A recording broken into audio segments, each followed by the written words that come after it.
తెలంగాణలో BJP speed పెంచింది. వచ్చే ఎన్నికల్లో అధికారమే లక్ష్యంగా ప్రయత్నాలను ముమ్మరం చేసింది.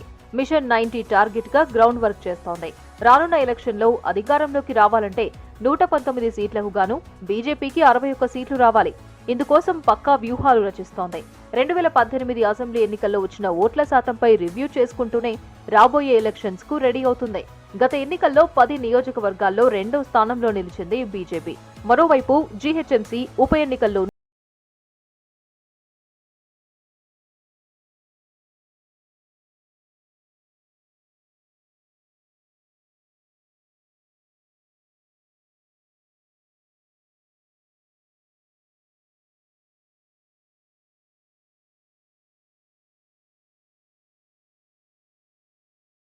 కి 40,000కు పైగా ఓట్లు పడ్డాయి. కరీంనగర్ అసెంబ్లీ నుంచి బండి సంజయ్ కు 66,000 ఓట్లు పోలయ్యాయి.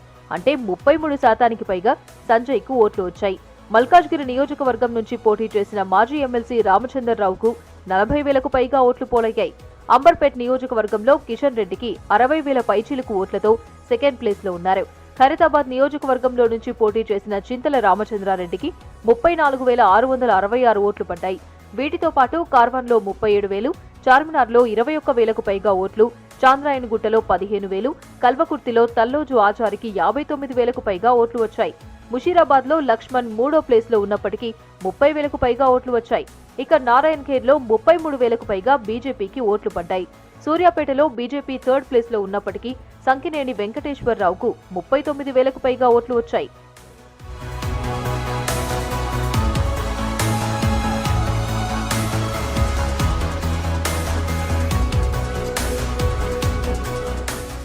రెండు 2019 పార్లమెంట్ ఎన్నికల్లో బీజేపీ 4 ఎంపీ సీట్లు గెలుచుకుంది.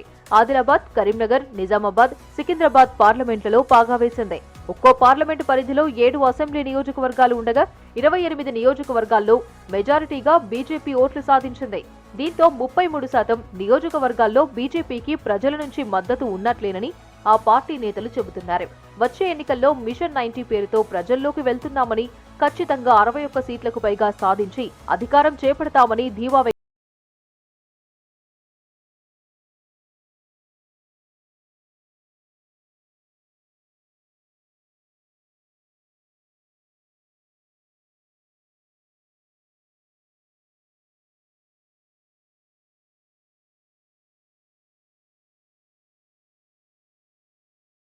తీసుకుంది బీజేపీ.